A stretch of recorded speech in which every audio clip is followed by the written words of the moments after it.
The vice president called me incompetent, in front of 30 people while the colleague who had falsified my approval sat beside him with tears in her eyes. My fiancé did not defend me. He slid a disciplinary agreement across the table, and told me that taking responsibility was the only way to save our future. I remembered signing that paper. I remembered spending 11 months repairing Vanessa Price's mistakes while she quietly replaced me in Ethan Cole's office and his family. And eventually in the life I had helped him build. I remembered losing my job after the investigation turned against me. I remembered Ethan removing our engagement photo from the apartment while telling me that Vanessa had been more loyal during the crisis. And I remembered the headlights crossing the center line on the night I finally proved I had been framed. Then I opened my eyes and found myself back in the same conference room, with the same disciplinary agreement beneath my hand. Only this time I did not pick up the pen. I reached into my folder and removed a single white envelope. Vanessa's expression changed. First, Ethan frowned. "What is that?" "My resignation." The room went silent. He stared at me as if I had spoken in another language. "Claire, this is not the time for theatrics. It isn't theater." I placed the envelope on top of the disciplinary agreement. "My resignation is effective immediately. My access card, company phone, and laptop are on my desk. My transition memorandum lists every unresolved compliance risk, every unsigned validation report, and every test result that was changed after my review." Vanessa's face lost its color.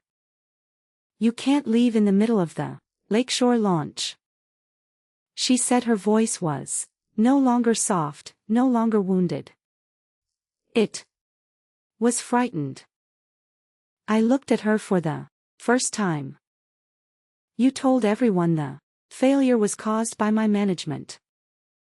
You should have no difficulty managing it without me." Ethan pushed back his chair. "We are getting married in 4 months. That is also no longer happening." Someone inhaled sharply at the far end of the table. I removed my engagement ring and placed it beside my resignation.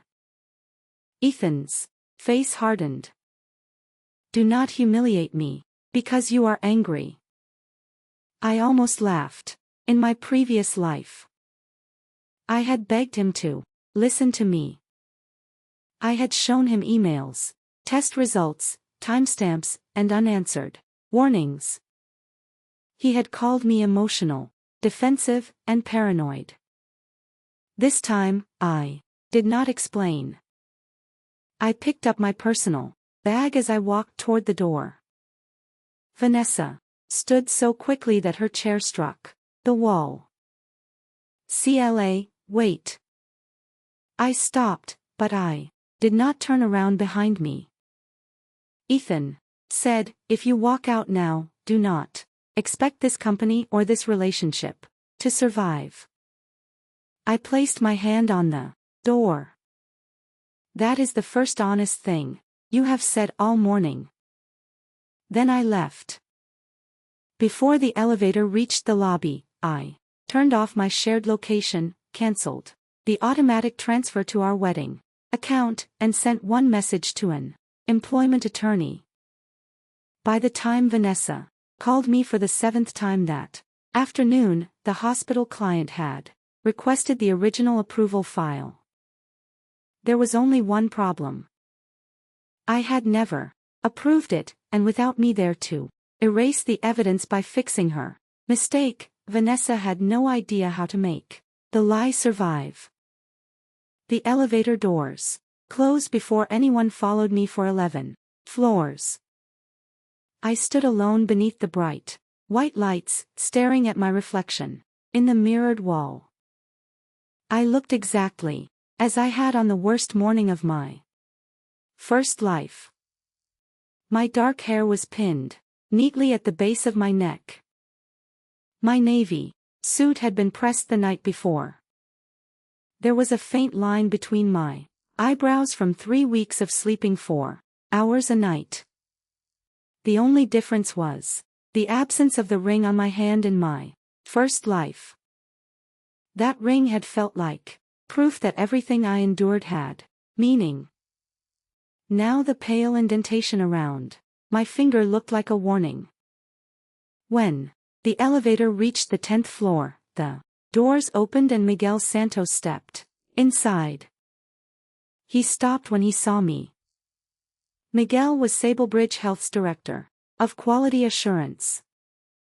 He had been in the conference room 10 minutes earlier, seated near the back, saying nothing, while Ethan accused me of approving an unsafe implementation schedule in my first life.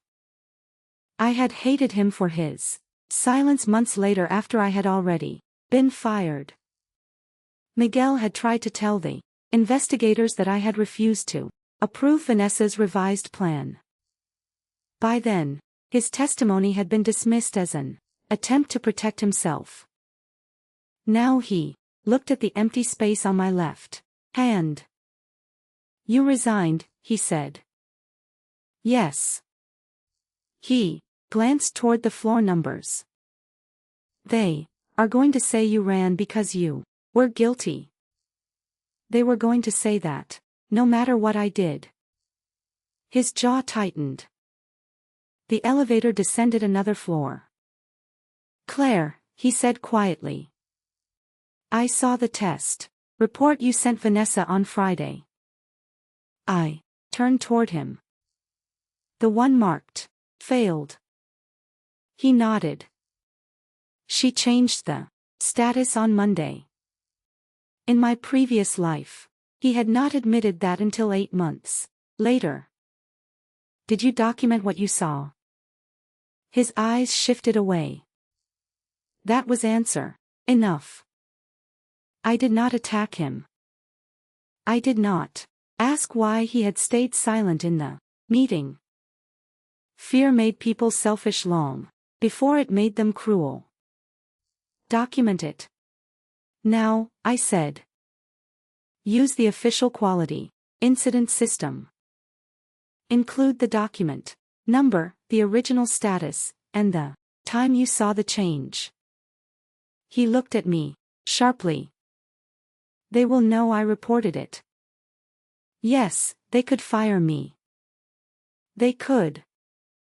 He waited for reassurance in my first life. I would have promised to protect him. I would have added his fear to the list of problems I believed I was responsible for solving this time. I only said, "You have to decide which consequence you can live with." The elevator reached the lobby. When the doors opened, I walked out without looking back. My phone began vibrating before I reached the security desk. "Ethan," I declined the call.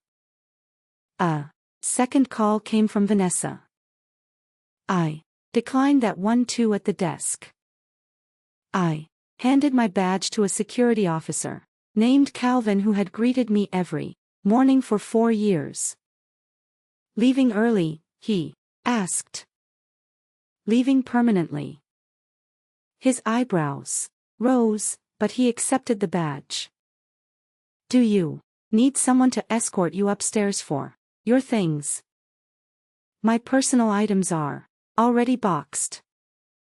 Human resources can mail them." In my previous life, I had kept photographs, shoes, a spare blazer, and the ceramic mug Lucy had given me in my office. I had believed that leaving my things behind would look guilty this time. I understood that no object in that building was worth another hour of my life. The phone vibrated again. Ethan had sent a message. You need to come back upstairs before you make this worse. I took a screenshot. Not because the message was dramatic, because I remembered what came next in my first life. Ethan had spent months claiming he had never pressured me. He had told the investigator I volunteered to accept responsibility this time. Every sentence would remain exactly where he put it. I forwarded the message to a private folder and continued toward the revolving doors outside. Downtown Chicago moved around me as if my life had not just split open. Buses pulled to the curb. A delivery cyclist shouted at a taxi. Two women in hospital scrubs hurried past carrying coffee. The city did not care that I had been given a second life. That was strangely comforting. I was not the center of the world. I was simply a woman who had finally refused to be sacrificed. My phone rang again. This time the screen displayed Lucy. I answered. Are you at work? She asked. I just resigned. There was a long pause. Then she said, Where are you? Outside the building. I'm coming. You are at the clinic. I can leave. You do not need to rescue me. I know, she said.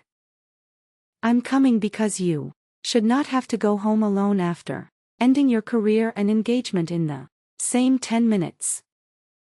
A laugh escaped me before I could stop it. It sounded unfamiliar. I have not officially ended the engagement yet, Claire. I left the ring on the conference table. Then you have officially ended the engagement. I looked up at the glass tower behind me, somewhere on the 19th floor. Ethan was probably convincing himself that I would return before lunch. He had always mistaken my patience for an inability to leave. I need to meet a lawyer first, I said. Lucy's voice became cautious. Do you already know one? Yes, that was not entirely true. I knew the name Naomi Reed because in my previous life, she had represented me after Sablebridge terminated me by then. Most of the important records had been altered, deleted, or buried beneath the repairs I had performed. Naomi had looked through my incomplete file and said, You had a strong case 6 months ago. This time I called her before I repaired a single thing. Her assistant found an opening at noon. I spent the next hour in a quiet coffee shop 2 blocks from the office, writing down everything I remembered. I did not include the car accident. I did not include waking up in the conference room. I wrote facts. On February 3rd, I sent Vanessa a failed readiness report. On February 5th, she asked me in a video call whether the failed test could be classified as non-blocking. I refused.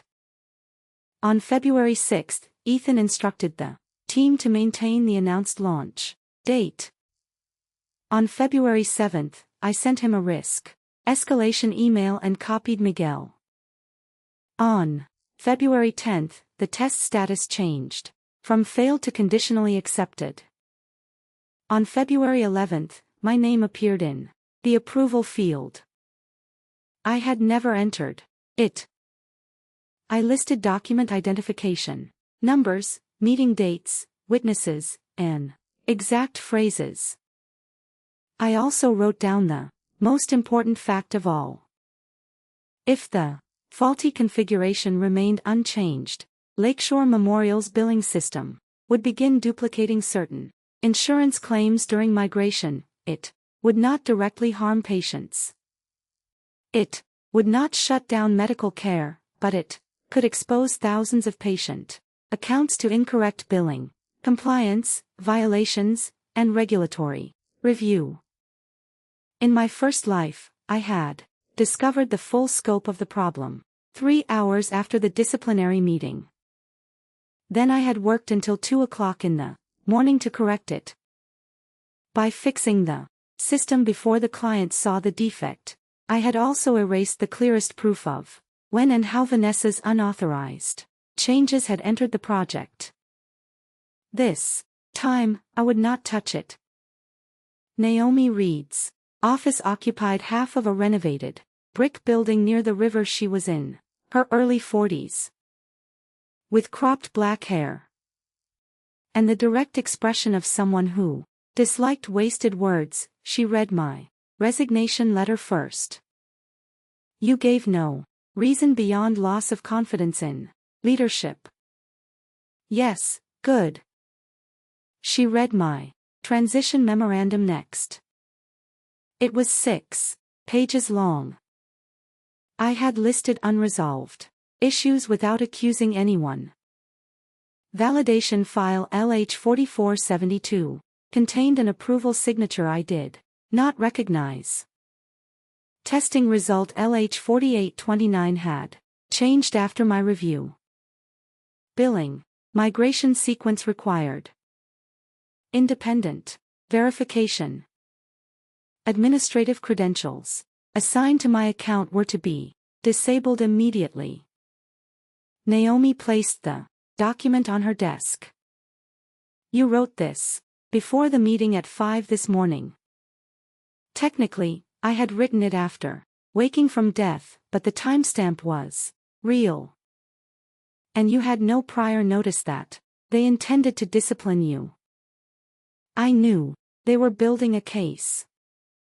How Vanessa stopped including me in meetings involving my own project. Ethan asked me last night whether I was willing to accept a temporary performance warning to keep the client calm. Naomi's mouth flattened. Your fiancé asked you to accept discipline for something you say you did not do. Yes. Do you live together? Yes. Shared accounts. 1. Wedding account. Separate personal accounts. Property. The apartment lease is in both names. Most of the furniture is mine. She leaned back. I am going to give you very boring advice. That is what I am paying for. Do not access the company system again. Do not remove client data. Do not contact witnesses and ask them to support your version. Preserve messages sent directly to you. Write down file names, dates, and locations from memory. We will send a legal preservation notice instructing the company to retain audit logs, emails, chat records, access reports, and device data. I nodded. They will accuse you of abandoning the project. She continued, they may threaten your professional reputation. They may claim your resignation proves guilt. They already have. Then you do not argue on social media. And you do not write a 10-page emotional explanation to your former coworkers. That sounded like something I would have done in my first life. What do I do when they ask me to return? Do you want to return? No. Then, you say no. The simplicity of it made my chest ache. No elaborate defense, no self-sacrifice, no attempt to prove I was a good person by giving more to the people who had already taken too much. Just no. Naomi drafted the preservation notice while I sat across from her. At 12:37 p.m. It was sent to Sablebridge General Counsel, Head of Human Resources, Chief Executive Officer, N. Ethan. 3 minutes later, Ethan called. I declined. 5 minutes later, Vanessa called. I declined. At 12:49, Ethan sent another message. You hired a lawyer against me. I saved it. Then another appeared. Claire, we are supposed to be a team. I stared at that sentence for several seconds in our 6 years together. Ethan had used the word team whenever he wanted access to my labor, my forgiveness, or my silence. When I wanted support, he used words like professional, rational, and timing. I typed a response. All future communication regarding Sablebridge should go through my attorney. We can discuss the apartment and wedding arrangements in writing.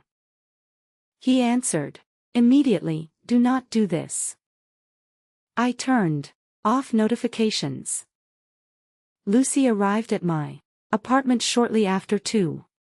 She entered with 2 grocery bags, a small overnight suitcase, and the expression of someone prepared to fight a building. You look too calm, she said. I am calm. That is what worries me. She set the bags on the kitchen counter and looked around. Ethan's gray coat hung near the door. His running shoes were beside the radiator.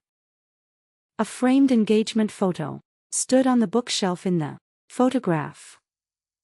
He was looking at the camera. I was looking at him.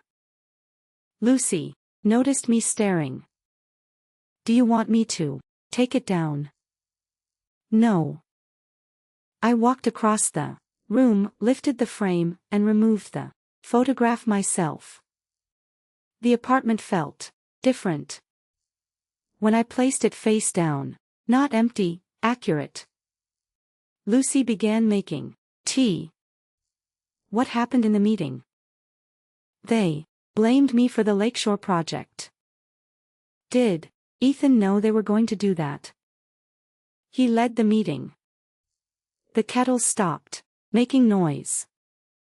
Lucy turned slowly. He led it? Yes. And you left your ring there? Yes. Good. Her immediate certainty almost broke me. Not because I wanted her to tell me to reconcile. Because in my first life, almost everyone had told me to be patient. Ethan was under pressure. Vanessa was insecure. The company needed stability. The wedding was already planned.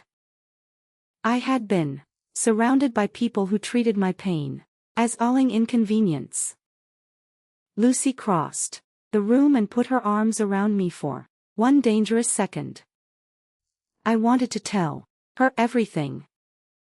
I wanted to say that I had already lived through this betrayal once, that I knew how it ended. That I had heard Ethan say Vanessa's name with tenderness while packing my clothes into boxes. That I had died believing I had wasted every chance to save myself. Instead, I rested my forehead against my sister's shoulder. I should have left earlier. I whispered, you are leaving now. At 4:15, Vanessa finally sent a message instead of calling Claire. I know you are upset, but the billing sequence is not loading correctly. Can you tell me where you stored the updated mapping table? I read it twice. That issue had appeared earlier than I expected in my first life. I had fixed it before anyone else realized. Vanessa's version had overwritten the approved configuration. I forwarded the message to Naomi. Then I replied with one sentence. Please refer to the transition memorandum delivered with my resignation. Vanessa answered. The memorandum does not say how to fix it. I did not respond. 10 minutes later. This is not about office politics. Hospitals depend on us. I felt the old reflex rise inside me. The need to solve, the fear that refusing would make me selfish. Then I remembered Vanessa changing the approval field. I remembered her crying in the investigation room and saying, Claire controlled every part of the project. I trusted her.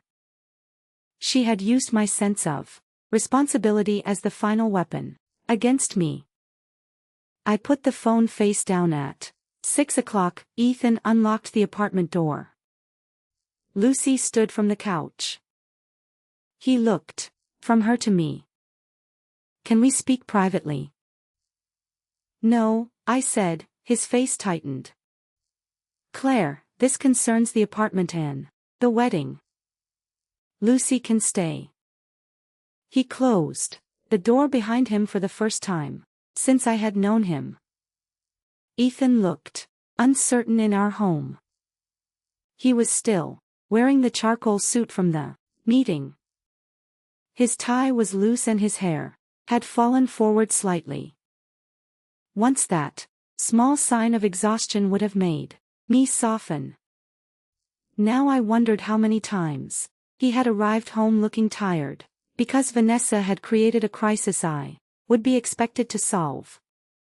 He held my engagement ring in his palm. You forgot this. I left it. You were angry. I was finished. He looked at Lucy. Could you give us 10 minutes? No. She said, Lucy. I warned gently. She lifted both hands and sat down again. Ethan placed the ring on the kitchen island. The client found a configuration problem. I know.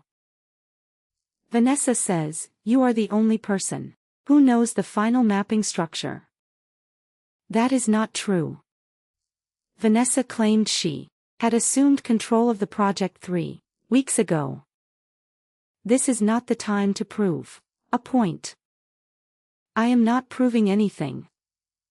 I resigned. You cannot abandon a hospital migration because you are upset with me. There it was. The transformation of my boundary into a moral failure. You told the executive committee that I caused the error. I said, if that is true, my involvement would increase the risk. You know that is not what I meant. What did you mean? He glanced at Lucy again. I waited. Finally, he said, the board needed one clear line of responsibility. And you selected me. The project was under your department. Vanessa bypassed my approval. She says she did not. I showed you the failed test. She showed me an updated result after she changed it. Claire, listen to yourself. You have decided she is guilty, so every fact becomes evidence against her. And you decided I was expendable, so every fact became evidence against me. His expression hardened. I was trying to protect both of us by asking me to sign a disciplinary confession. It was not a confession.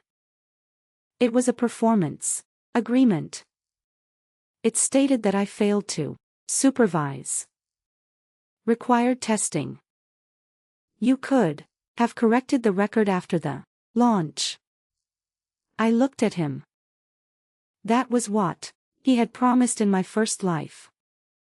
Take the warning now. Protect the client. Protect the company. Protect our future. We could correct the record later. Later had never arrived. Did you tell Vanessa she should accept responsibility?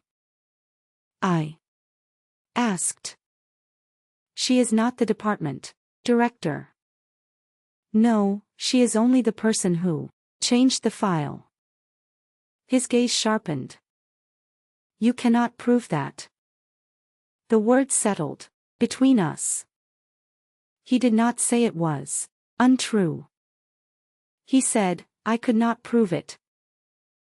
Lucy stood again. This time she did not speak. Ethan seemed to realize what he had revealed. He rubbed his forehead. I am exhausted. We are all under pressure. Vanessa is panicking. She should be. She called me crying. And that mattered more than the evidence I gave you. That is not fair. Did you comfort her after the meeting? His silence was brief, but it was enough.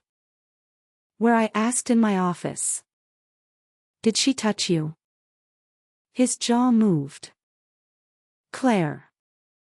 Did she? She hugged me and you let her. She was scared. So was I. You did not look scared. I almost smiled. That was Ethan's entire understanding of me. If I remained composed, I did not need protection. If Vanessa cried, she deserved everything. You should stay somewhere else tonight, I said. His expression changed. This is my apartment, too. It is I am asking, not ordering. If you refuse, Lucy and I will leave. You are ending 6 years because of one meeting. No, I am ending 6 years because the meeting showed me what those years meant to you. He picked up the ring. You are going to regret making permanent decisions while emotional. I made my most damaging decisions while trying not to appear emotional. He stepped closer. Claire, the wedding is in 4 months. I will contact the vendors tomorrow. My mother has already sent invitations to relatives. She can send corrections. This will humiliate my family. You publicly blamed me for professional misconduct. That was work and this is my life. His phone rang. Vanessa's name appeared on the screen. None of us spoke. He declined the call. A second later, it rang again. He declined it again. Then a message appeared. I could see only the first line. The signature is not validating. What do I do? Ethan turned the phone over. I looked at the ring in his hand. Take your things for tonight. I said, Claire, go help Vanessa. His face went pale. I did not need to ask whether he understood the double meaning. He placed the ring on the counter again. Then he walked toward the bedroom 20 minutes later. He left, carrying a garment bag and a small suitcase at the door. He turned back. If the project fails, people will lose their jobs. That possibility existed when Vanessa changed the test result. You could still prevent it. So, could you tell the truth? He left without answering. At 8:42 p.m. I received an email from Sablebridge General Counsel, acknowledging Naomi's preservation notice. At 9:03 Dr. Mara Whitfield, Lakeshore Memorial's chief administrative officer called my personal number. I had given it to her months earlier for emergency escalation. "Claire," she said, "I apologize for contacting you after your resignation. I understand. We have been sent an approval certificate bearing your name." My fingers tightened around the phone. "Does it include a digital verification code?" "Yes." "Has your security team validated it?" There was a pause. "No." "Then I recommend you do so before relying on the certificate." "Did you sign the launch authorization?" "No." Her voice became very still. "Did you authorize anyone to sign on your behalf?" "No." "Did you warn Sablebridge that the billing migration had failed testing?" "Yes, more than once." Another pause. "Thank you," she said. "I will direct further questions to your attorney." After the call ended, I stood by the kitchen window below me. Headlights moved through the city in my previous life. I had spent this night in Sablebridge office, repairing Vanessa's configuration while Ethan brought her coffee. This time, I made tea with my sister and watched the company confront the truth I had always prevented from reaching the surface. At 10:17, Vanessa called again. At 10:19, she sent a message. "Please call me. I think someone corrupted the signature file." At 10:26, "Claire, I know we have had differences, but I never wanted you to lose your job." At 10:31, "Ethan says you are refusing to help." At 10:44, "If you let this fail, everyone will know you did it deliberately." I saved each message. Then, at 11:08, a final one appeared. "What do you want?" I looked at the words for a long time. In my first life, I had wanted Ethan to believe me. I had wanted Vanessa to admit what she had done. I had wanted the company to apologize. I had wanted the people who watched me fall to feel ashamed. Now I wanted something simpler. Distance. I turned off my phone across the city. Vanessa was finally alone with the mistake she had created. And for the first time, I was not coming to save her. I woke at 6 o'clock the next morning after nearly 7 hours of uninterrupted sleep. That alone felt like evidence that I had entered a different life for the previous 3 months. I had begun every morning by checking project messages before opening my eyes completely. Ethan used to tease me about it. "You care more about Lakeshore than you care about me." I had always laughed. The truth was that Ethan benefited from every hour I spent protecting that project. If Lakeshore launched on time, his division met its annual target. If it failed, he lost the promotion he had discussed for nearly a year. He had never asked me to stop working. He had only asked me to stop making my exhaustion visible. Lucy was asleep on the couch. I covered her with a blanket and went into the kitchen. My phone contained 43 missed calls. 12 from Vanessa, 9 from Ethan, 7 from Human Resources, 4 from colleagues, 3 from a number I recognized as Sablebridge Crisis Management Line. The remaining calls came from wedding vendors. I opened the messages in chronological order. At 12:14 a.m. Vanessa had written, "The client paused migration. We need the clean mapping file. At 12:31, please stop punishing everyone because you are mad at Ethan. At 1:07, I will tell the board you refused an emergency request. At 2:43, I am sorry. Can we just talk, woman Toomon? At 3:19, I know you saved a private backup. That last message mattered. I had never maintained a private copy of client files.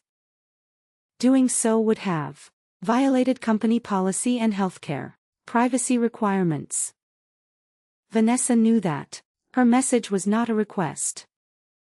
It was the beginning of a story. If the official file could not be recovered, she intended to claim I had taken it. I forwarded the full thread to Naomi. She called 5 minutes later. Do not respond to Vanessa. I was not planning to. She is trying to create a record that you withheld company property. I do not have it. I believe you. We need the company to confirm the chain of custody for your devices. My laptop and phone were left on my desk. Did anyone witness that? My assistant saw me place them there. Security also recorded me leaving without equipment. Good. I will request an immediate forensic image of both devices before anyone accesses them. I poured coffee. What about the missing mapping file? That is Sable Bridge problem. It affects a hospital. Has the hospital paused the launch? Yes. Then there is no immediate patient safety emergency.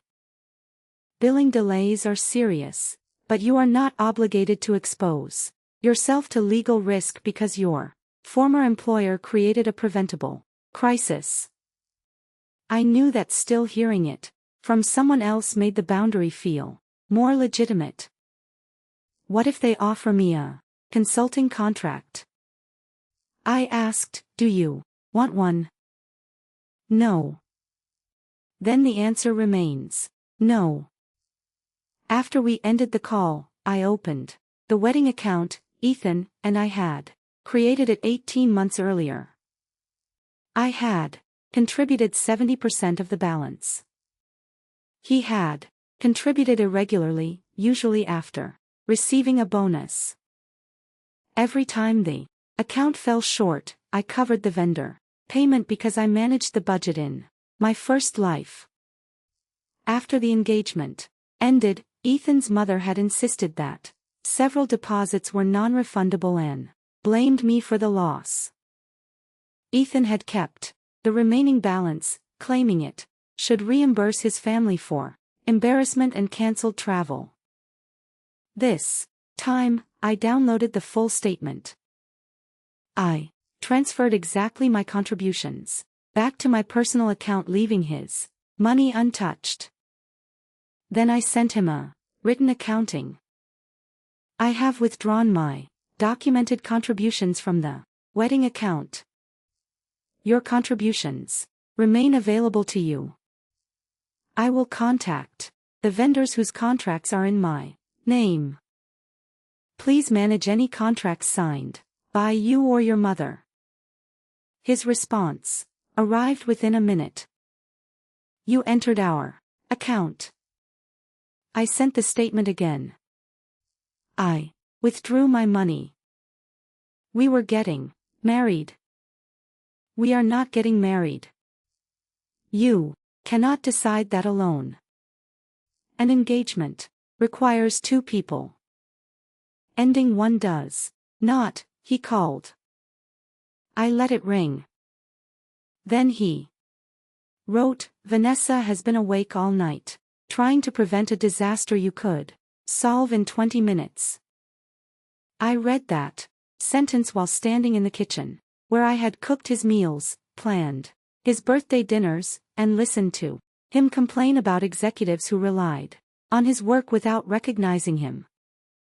He did not see the irony. I replied once, "The project contains an approval issued under my name without my authorization. I will not access or modify any related file. Direct future company communication to my attorney." His next message was longer.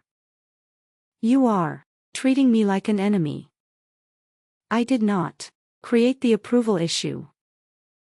I was trying to keep the board from suspending you while we determined what happened if you had stayed calm. We could have handled this privately. Instead, you resigned, involved a lawyer, froze the wedding, and told the client you never approved the launch. Do you understand how this looks?" I typed several responses and deleted them. Finally, I wrote, "It looks like I stopped protecting you from the consequences of your decisions." He did not answer. At 8:30, Lucy woke and found me labeling boxes. "What are you doing?" "Separating Ethan's things. Before breakfast, I have wasted enough mornings." She leaned against the doorway. "Do you want him completely out?" "Yes." "Are you sure?" "Yes." There was no hesitation that surprised both of us. Lucy nodded. "Then I will get more boxes."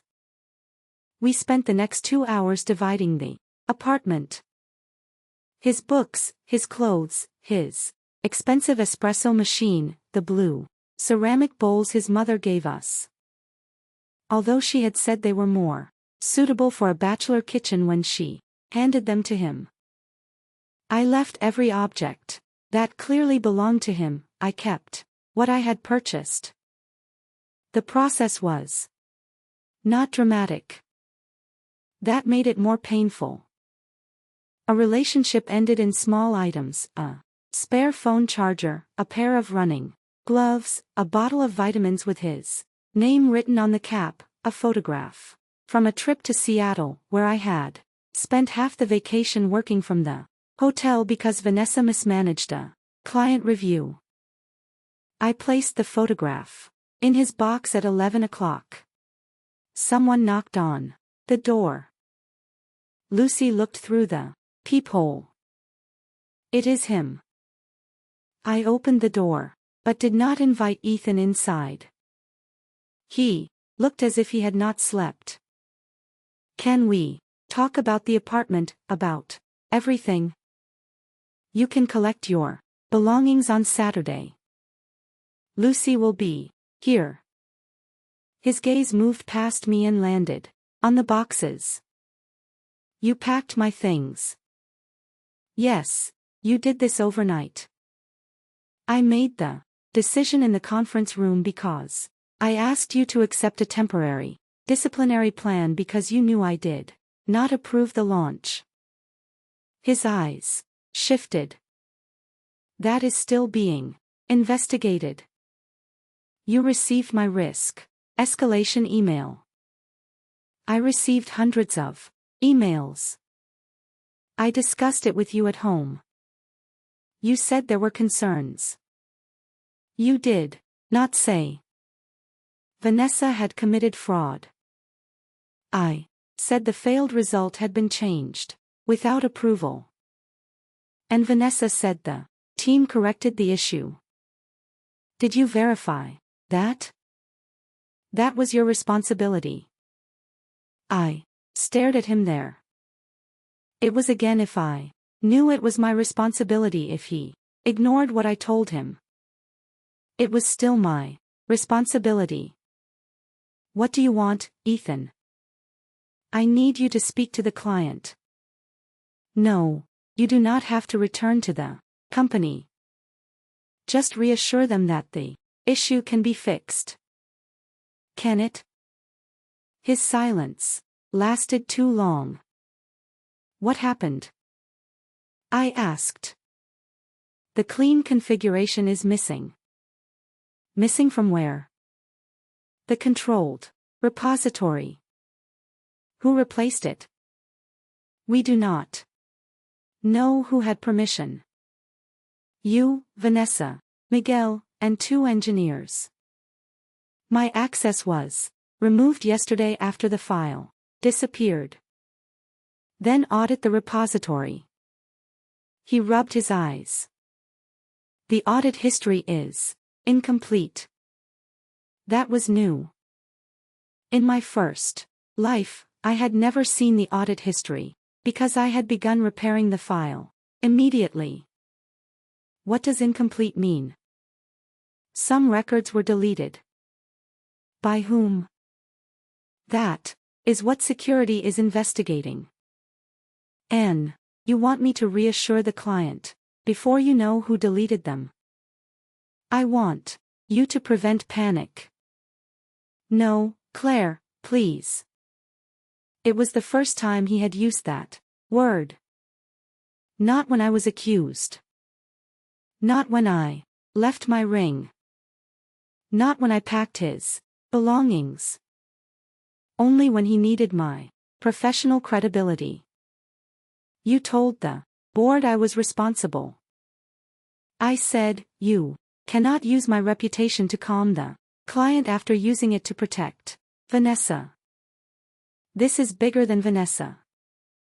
Then stop protecting her. His expression hardened. You keep making this personal. You are my fiancé.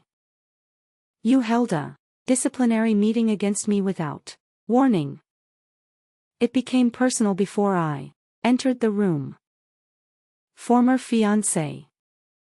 Apparently, yes, he looked at me as if he expected the word to hurt me more than it hurt him.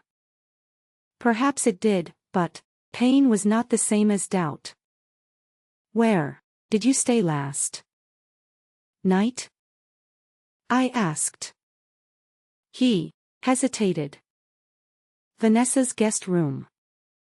Lucy appeared behind me. Ethan glanced at her, and then back at me. She was in crisis. Her apartment was closer to the office. You could have stayed in a hotel. I was working in her apartment. Claire, nothing happened in my first life. I had spent months debating what counted as betrayal. Did the late night calls count? Did the private jokes count? Did the way he spoke gently to Vanessa after speaking coldly to me count?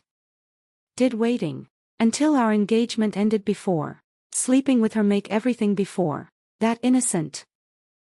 Now the answer seemed simple. He had given her the loyalty he had promised me. Whether he had touched her body was not the most important part. You should leave, I said.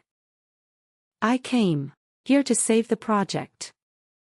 No, you came here to make me save it. He lowered his voice. If Lakeshore terminates the contract, the company could lose hundreds of jobs. You approved the launch date based on information provided by your department. Information I told you was unreliable. You are not blameless. I am willing to have my conduct independently investigated. Then, why resign?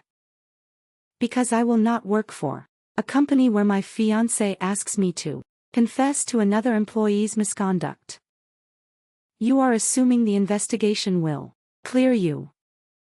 No, I am ensuring the investigation happens before I alter any evidence by fixing the damage. His face changed. He understood. In my previous life, my repairs had protected all of them. Now, every defect remained visible. Every missing file mattered. Every false approval had to be explained. You planned this, he said. I prepared for the possibility that you would sacrifice me. That is not the same thing. It is exactly the same thing. My phone rang. Naomi, I answered while Ethan stood in the hall. Claire. Naomi, said Sablebridge Council has confirmed that your laptop and phone are being forensically preserved. Good. They have also confirmed an attempted log to your account at 21 this morning. I looked at Ethan from where? They have not provided the device details yet. They are opening an internal security investigation. Thank you. When I ended the call, Ethan's face had gone still. What was that? Someone attempted to use my deactivated account last night. That is impossible. No, it is documented. Why would anyone do that? You should ask Vanessa. His eyes flashed. You do not know it was her. Then you should be eager to find out. He turned away, took 2 steps, and stopped. If you destroy my career over this, do not pretend it is about integrity. I felt something inside me become quiet. I did not alter the test result. I did not say you did. I did not create a false approval. I know you knew yesterday too. He looked back for the first time. He had no professional language left to hide behind. You were supposed to trust me. I said I was trying to protect the company. No, you were trying to protect your promotion. That promotion was for our future. You keep offering me a future paid for with my silence. I closed the door. My hands began shaking, only after the lock clicked. Lucy took the phone from me and placed it on the table. You do not have to be strong every minute, she said. I am not trying to be strong. What are you trying to be? Done. The security investigation changed everything by noon. Sable General Counsel contacted Naomi and requested permission to interview me. Naomi advised that I participate under specific conditions. The interview would be recorded. She would attend. The questions would be limited to the Lakeshore Project and alleged use of my credentials. Sablebridge would confirm in writing that I was not being interviewed as an employee under discipline. I agreed. At 2:15, an email arrived from Priya Desai. She was 27, brilliant with data and terrified of conflict in my first life. She had avoided me after the disciplinary meeting. Months later, she admitted Vanessa had instructed her to overwrite the failed test result. This time her message contained only 2 lines. I am sorry I did not say anything yesterday. Vanessa told us the executive team had approved the status change. I did not respond immediately. Naomi had warned me not to coach witnesses. I forwarded the email to her. She replied, acknowledge receipt. Do not discuss facts. So I wrote, thank you for contacting me. Please preserve any relevant messages or records and speak honestly if investigators contact you. Priya answered, she is asking us to delete our old chat channel. My pulse increased. I called Naomi. Within 20 minutes, a supplemental preservation notice went to Sablebridge. Specifically, identifying the project chat platform at 3, Vanessa called from a new number. I answered without thinking. Claire. Her voice sounded raw. What do you want? You sent lawyers after me. I sent a preservation notice to the company. You named the project chat. I did not name you. You did not have to. I sat at the kitchen table. Why are you calling? The login was not what it looks like. I said nothing. She rushed to fill the silence. Your account still owns several automation jobs. I thought if I logged in, I could stop the billing sequence before it processed. How did you get my password? You left it in the emergency credential vault. My password was not in the vault. A pause. Ethan gave me the recovery code. My grip tightened around the phone. Ethan gave you access to my account after I resigned. He was trying to save the project. Did he know you were going to modify records? I was not modifying records. The system logged an attempt. I was checking using my identity. I did not want to use your identity. The automation only recognized your permissions. Why did you call from another number? Because your lawyer told you not to speak to me. That should have answered your question. Her voice sharpened. You are enjoying this. No, you always wanted everyone to think I was incompetent. I wanted you to follow the testing process. You never gave me a chance. I recommended you for senior project manager because you wanted me beneath you. I almost laughed. There was no explanation I could give that Vanessa would not reshape into an insult. What do you want? I asked again. I need you to tell security that I had permission. You did not. Ethan authorized it. He did not own my credentials. If you refuse, he could lose his job. The manipulation was so familiar that it no longer surprised me. That is between Ethan and the company. You are going to marry him. I am not marrying him. Silence. Then she spoke more softly. He loves you. No, he relies on me. That is not fair. You should be pleased. You wanted my position. I never wanted this. You changed the test result. The issue had been fixed. Then why is the configuration failing? Because your structure was too complicated. Then you should have no problem replacing it. Her breathing changed. Claire, please.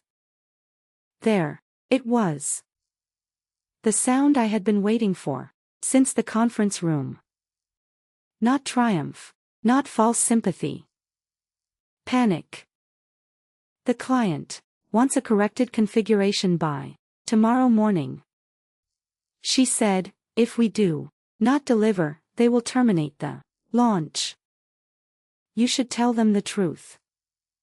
They will destroy me. No, they will investigate you. You know how this industry works. One accusation and I will never work again. I lost my career in another life because I protected you. The word slipped out. Vanessa became silent. I closed my eyes. What does that mean? She asked. It means I will not make the same mistake twice. Claire. I ended the call. My heart pounded for several seconds. I was afraid I had revealed too much. Then I realized she would assume I meant the years I had spent covering for her. That interpretation was close enough to the truth. At 5, Naomi forwarded an official notice. Sable had placed Ethan and Vanessa on administrative leave pending the security investigation. I read the sentence 3 times in my first life. I had been the only person removed from the project. This time I was already gone. The company could not suspend me. It could only look at the people still standing beside the evidence. At 6:30, Ethan sent an email. Did you know Vanessa used your account? I replied, through Naomi. At 7, he sent another. She says I authorized it. I gave her the emergency recovery packet because she said she needed to stop the automated migration. I did not tell her to log in, as you. I saved the message at 8. Please tell the investigators I was acting in good faith. I did not answer. At 9:14, another message appeared. We need to speak before your interview. I forwarded it to Naomi. Her response was immediate. Do not meet him. The company has scheduled your interview for Thursday. An independent forensic firm will attend. I looked out the window Thursday, in my first life. By Thursday, I had already rewritten the migration sequence, accepted the disciplinary agreement and apologized to Vanessa for making her feel accused. This time, the original system remained untouched. The deleted logs had been preserved. The false signature had failed validation. And someone had tried to enter my account after I left for the first time. The truth did not depend on whether Ethan loved me enough to believe me. It existed outside him in servers, in timestamps, in records he could no longer control. The independent investigation began in a windowless conference room at Naomi's office. 2 forensic consultants attended remotely. Sablebridge sent its general counsel, chief human resources officer, and an outside investigator named Rachel Monroe. Naomi sat beside me before the recording started. Rachel explained that the purpose of the interview was to establish a timeline. You are not obligated to speculate. She said, if you do not know something, say so. I understand. For 3 hours, I answered questions. When did I first identify the billing migration defect? Who attended the February 5th video call? Why had I refused to mark the issue non-blocking? Did I authorize Vanessa to change the test status? Did I sign the validation certificate? Did I maintain copies of client data outside Sablebridge? Did I attempt to access the network after resigning? I answered each question directly. I did not call Vanessa a liar. I did not describe Ethan as a coward.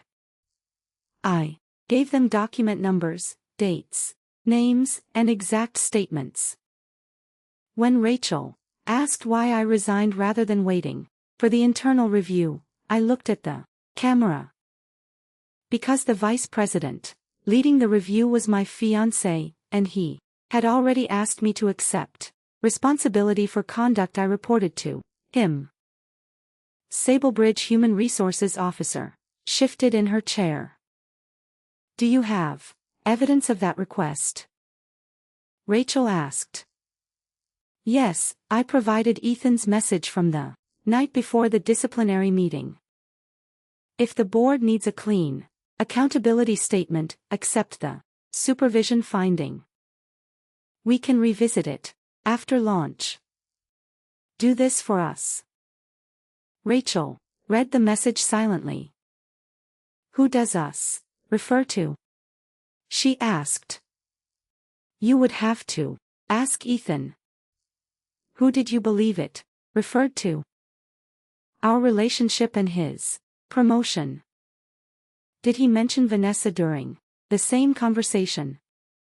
He said disciplining her would create unnecessary instability because she had strong executive support. Did she?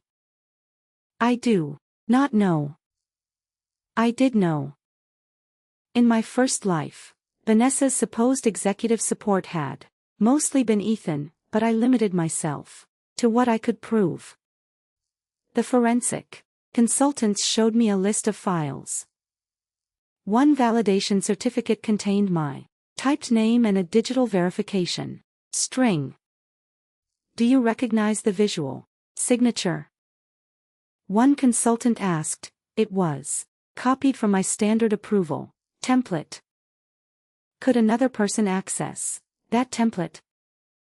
Yes, it was stored in the controlled project library. Would the digital verification string match if another person copied the visual image? No, it does not match. I am not surprised. The investigator displayed another record. Your account was used at 2:11 a.m. The morning after your resignation. The login originated from a company laptop assigned to Vanessa Price. I already knew, but hearing it stated officially changed the air in the room. Did you authorize Ms. Price to use your account? No. Did you provide her with a password or recovery code? No. Did you ask Ethan Cole to provide one? No. Did you have any communication with either of them between your resignation and the login attempt? Only written messages. I did not provide technical assistance. The interview ended shortly after noon outside the conference room. Naomi handed me a bottle of water. You did well. I answered questions. That is often harder than giving a speech. Do you think they believe me? It does not matter what they feel. The log support your account. That sentence should have brought relief instead. I felt grief. For years, I had wanted Ethan to believe me because he knew me. Now I was being cleared because a server knew exactly which device touched a file. Machines had offered me more fairness than the man I planned to marry. Naomi watched my face. Do not confuse being vindicated with being healed. She said, I am not healed. Good. People make strange decisions when they think one good meeting has repaired years of damage. My phone vibrated. A message from Ethan. My mother wants us to have dinner Sunday. She thinks we can resolve the personal issues separately from the investigation. I showed it to Naomi. Do you want to go? No. Then do not. But I did go, not because Margaret Cole deserved a conversation, because several wedding items were stored at her house, including my grandmother's silver bracelet and a box of photographs Lucy had lent me for the reception display. I wrote that I would attend for 20 minutes to collect my property. Margaret responded, of course, we will speak. Calmly as family, the word family had always been one of her tools at Sunday dinner.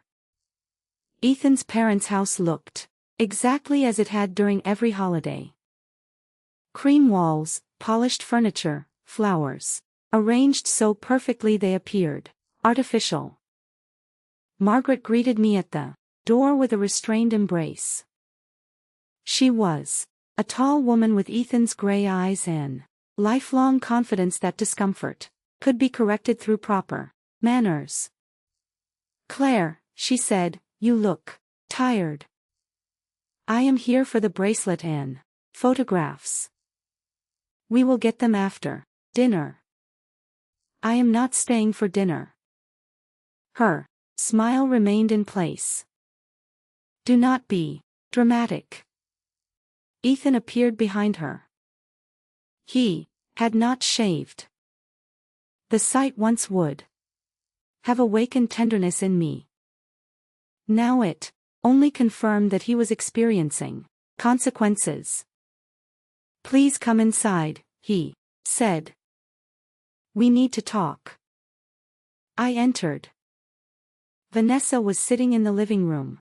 For 1 second, I thought I had misunderstood what I was seeing. She stood quickly. "What is she doing here?" I asked. Margaret answered. "Vanessa has been part of our lives since college. This situation affects everyone." I looked at Ethan. "Did you know she would be here?" "Yes." "And you still invited me?" "I thought it was better to resolve the misunderstandings together." I almost turned around. Then I saw the small blue box containing my grandmother's bracelet on the coffee table. I walked across the room and picked it up. Beside it sat the photographs. I placed both in my bag. There are no misunderstandings left to resolve. Vanessa clasped her hands. I wanted to apologize. "You should save your statement for the investigators. I am trying to speak to you as a person. You used my account. I was trying to stop the migration. You copied my signature." Her face changed. "I did not." "Then you have nothing to discuss with me." Margaret stepped between us. "This hostility is destroying Ethan." I looked at her. "Ethan led a meeting accusing me of professional misconduct. He was doing his job. He asked me privately to accept responsibility. He was protecting the company that supports both of you. The company no longer supports me because you resigned in anger. I resigned because your son chose his promotion over the truth." Margaret's lips tightened. "You have always been ambitious, Claire. We admired that. But marriage requires knowing when one person's career should take priority. There were many possible answers in my first life. I had given all of them. I had explained that my career mattered, too. I had listed the nights I worked to support Ethan's division. I had reminded her that I paid half the rent and most of the wedding deposits. This time I asked one question. Whose career? She blinked. "Excuse me. Marriage requires one person's career to take priority." "Whose?" "That is not what I meant." "It is exactly what you meant." Ethan stepped closer. "My mother is trying to help." "No, she is trying to make my silence sound like love." "Can we sit down?" "No, Claire. The investigation is expanding. The board is considering whether I violated conflict of interest rules because we were engaged." "You did." "I disclosed our relationship." You did not disclose that. You led a disciplinary process against me while privately pressuring me to accept responsibility. His face tightened. I made a mistake. Vanessa looked at him. It was the first time I saw fear pass between them. What mistake? I asked. I should have removed myself from the meeting. That is not the central mistake. I should have listened more carefully. Still not the central mistake. He lowered his voice. What do you want me to say? The truth. I thought the project could be fixed by me. Yes. And after I fixed it, we would have corrected the record. Would you have disciplined Vanessa? He hesitated. Vanessa's eyes filled with tears. I did not know the file would fail, she said. I turned toward her. You changed a failed result. The engineers told me the defect was cosmetic. Which engineers? She looked away. Vanessa, Ethan said, quietly. She stared at him for the first time. I watched him ask her for an answer instead of supplying one.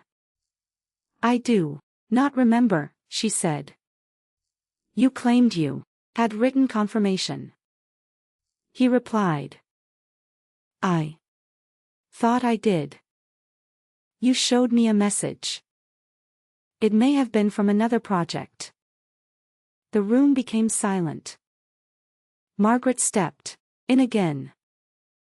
This is exactly why none of you should discuss the investigation informally. She looked at me. Claire, whatever happened at work? You and Ethan still have 6 years together. No, we have 6 years behind us. He loves you. He asked me to accept blame for fraud. Do not use such an inflammatory word. What word would you prefer? Mistake. I looked around the room at Margaret, protecting her son. At Ethan protecting his promotion, at Vanessa protecting her lie. Everyone wanted softer language, because soft language made it easier to place the cost on me. I opened my bag and removed a folder. Inside were copies of the wedding, vendor cancellations, the apartment inventory, and the accounting for the wedding fund. I placed it on the table. These are the final arrangements. Ethan did not touch the folder. You brought paperwork to my parents' house.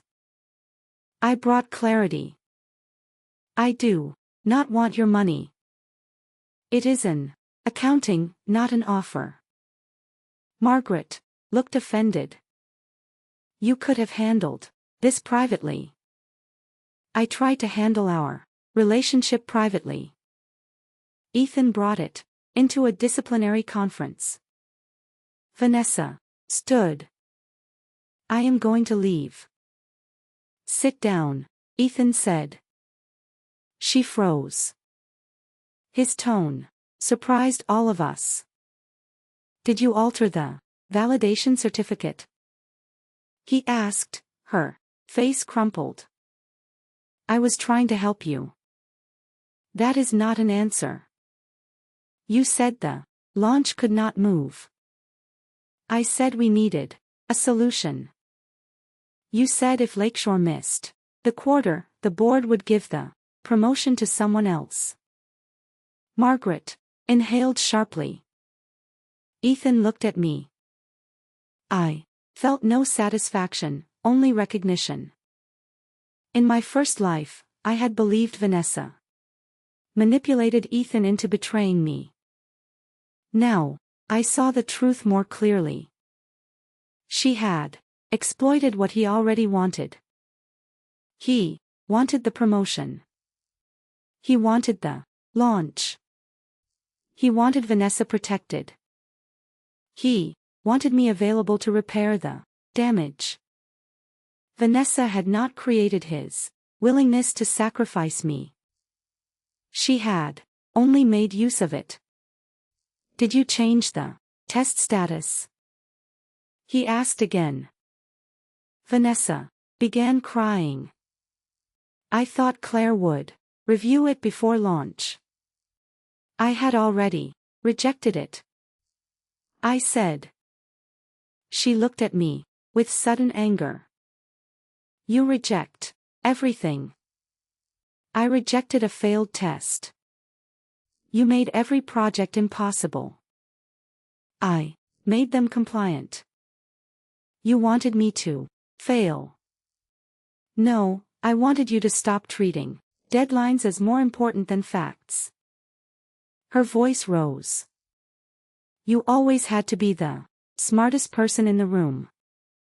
No, I only refused to pretend the room was safe when it was not. Margaret turned to Ethan. This conversation is over. For once, he ignored her. Why did you use CLA's account after she resigned? Vanessa wiped her face. The automation would not accept my permissions. Why did you say I gave you authority to use her identity? You gave me the recovery packet to stop the automation. I was stopping it by deleting records. I did not delete anything. You told Priya to delete the chat channel. Vanessa's eyes widened. That information had not been public. Ethan knew because investigators had told him. She looked at me. You did this. No, I said you wrote the messages. You turned everyone against me. I left. The simplicity of it defeated her. I had left. I had not staged a campaign. I had not pressured witnesses. I had not exposed private information online. I had simply stopped absorbing the damage without me. The consequences traveled back to their source. Margaret's voice became cold. If Ethan loses his career, I hope you understand that there will be no return from this. I put my bag over my shoulder. There was no return the moment he asked me to confess. I walked toward the door.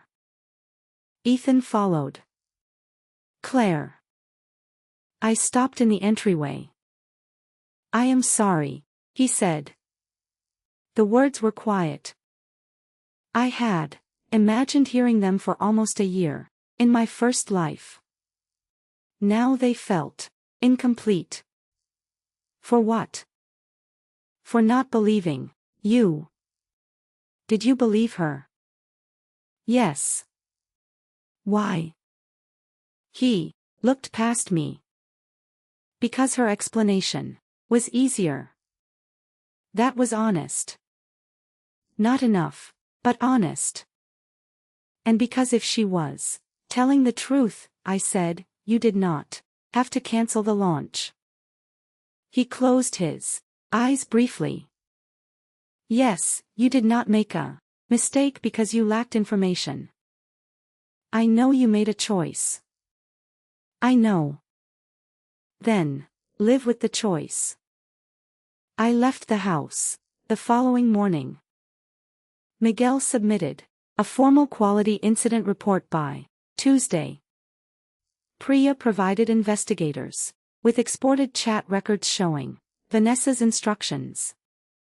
Do not leave the failed result in the final channel. Use the corrected status.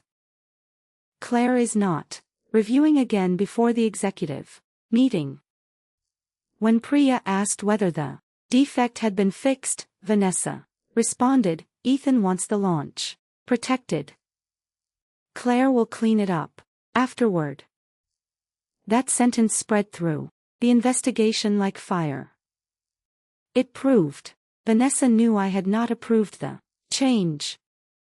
It also proved she expected me to repair it after launch. On Wednesday, Dr. Mara Whitfield provided a copy of my February 7th warning. The email had been sent to Ethan, Vanessa, Miguel, and the client's technical liaison. The billing migration remains unapproved. Any launch authorization issued before repeat testing should be considered invalid. Ethan had replied to me privately. Do not escalate language with the client. We need confidence, not panic. By Thursday, Sablebridge board placed him on full suspension. Vanessa remained on leave. The company postponed the Lakeshore launch indefinitely and offered to pay for an outside implementation review. No patients were harmed. No claims were transmitted. The crisis had been contained because the client paused the migration when my signature failed validation that mattered. I did not want innocent people hurt so that my enemies could be punished. Consequences did not require catastrophe. They required truth. Friday afternoon, Vanessa requested a private meeting through Naomi. Naomi advised against it. Then Vanessa's attorney sent a written offer. Vanessa would resign quietly. She would state that the test status changed because of a misunderstanding. In exchange, she wanted me to confirm that I had verbally authorized her to prepare the validation certificate. The offer included a promise that Sablebridge would provide me a neutral reference. Naomi read it twice. They are asking you to participate in a false statement. Yes, they are also offering you something the company should already owe you. Yes. What would you like to do? Reject it immediately. Yes. Naomi studied me. You are not tempted. In my first life, I would have accepted. She did not ask what I meant. Why? Because I would have wanted the conflict to end. And now, I want the lie to end. The offer was rejected that evening. Vanessa sent me an email directly. You think you won, because Ethan finally sees what you are doing. But when this is over, you will still be alone. I did not respond. I printed the email for the investigation file. Then I went to dinner with Lucy. We sat in a small restaurant near her clinic. Halfway through the meal, she asked, "Are you afraid she is right about being alone?" Yes. I looked around the restaurant. A couple argued quietly near the window. A father cut food for his daughter. 3 women at the next table laughed so loudly that other diners kept glancing at them. I was alone while I was engaged. I said. Lucy reached across the table. You are not alone now. I know. 2 days later, Sablebridge notified us that the board would hold a formal disciplinary hearing. The hearing would determine whether Vanessa had falsified records, whether Ethan had abused his authority, and whether the company owed me a public correction. I was invited to testify. Attached to the notice was Vanessa's preliminary defense. She claimed I had created an impossible work environment, withheld technical knowledge, and resigned as part of a deliberate effort to damage the company. She also claimed my accusations were motivated by jealousy over her friendship with Ethan. I read the statement without anger. In my first life, the word jealousy had destroyed me. It had reduced every concern I raised to the behavior of an insecure fiancé. This time I had timestamps, I had version histories, I had a failed digital signature, and I had one final piece of evidence Vanessa did not know existed. 3 months earlier, during a routine compliance review, the system had generated an immutable check, some report for every approved file. The approved configuration and Vanessa's launch version did not match. She could call me jealous. She could call me difficult. She could call me vindictive, but she could not make two different files produce the same history. Disciplinary hearing took place in the same executive conference room where I had resigned. When I entered, my engagement ring was no longer on the table. The disciplinary agreement was gone, too. Everything else looked unchanged. The long walnut table, the glass walls, the city stretching beneath us a month earlier. I had walked into that room as Ethan's fiancée and Sablebridge implementation director. Now, I entered as an outside witness, represented by counsel. Naomi sat beside me. Across the table were 3 board members. Sablebridge Chief Executive Officer, the outside investigator, 2 forensic specialists, and the company's general counsel. Ethan sat near the far end. Vanessa sat opposite him with her attorney. She wore a pale gray suit and no visible jewelry. Her hair was pulled back tightly. When our eyes met, she looked away first. The board chair, Harold Pierce, opened the hearing. This is an internal disciplinary proceeding, not a criminal trial. However, the findings may be provided to regulators, law enforcement, clients, and professional licensing bodies where required. Vanessa's attorney shifted. Harold continued, the purpose is to establish responsibility for the unauthorized alteration of testing records, creation of a false validation certificate, deletion of project history, misuse of employee credentials, and retaliatory action against Claire Bennett. The last phrase changed the room, retaliatory action. 4 weeks, the company had described the meeting against me as a management review. Now, it had a different name. Rachel Monroe presented the investigative timeline. February the 3rd. Failed billing. Migration test documented. February the 5th. Vanessa requested reclassification. February the 5th. Claire refused. February the 6th. Ethan instructed the project to maintain the launch schedule. February the 7th.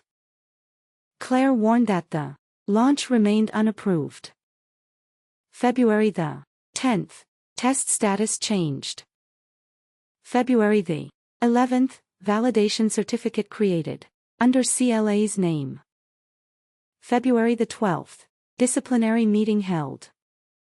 February the 12th. Claire resigned. February the 13th.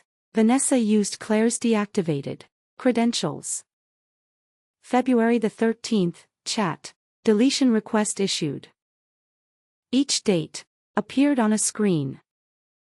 No emotion, no interpretation, only sequence. Vanessa's attorney began with the argument that she had acted under extraordinary pressure. The Lakeshore project was one of the largest implementations in company history, he said. Ms. Price reasonably believed technical corrections had resolved the failed test. Rachel asked. What evidence supported that belief? He referred to engineering discussions, the forensic Team had reviewed those discussions. No. Engineer had confirmed the defect was fixed. One engineer had written, "We may have a temporary workaround, but this is not approved for production." Vanessa claimed she misunderstood. Then Rachel displayed the chat she sent Priya. Do not leave the failed result in the final channel. Harold looked at Vanessa. Why would you remove a failed result if you believed it had been resolved? I was cleaning the report by changing its conclusion. I thought the new status was more accurate. Who authorized that?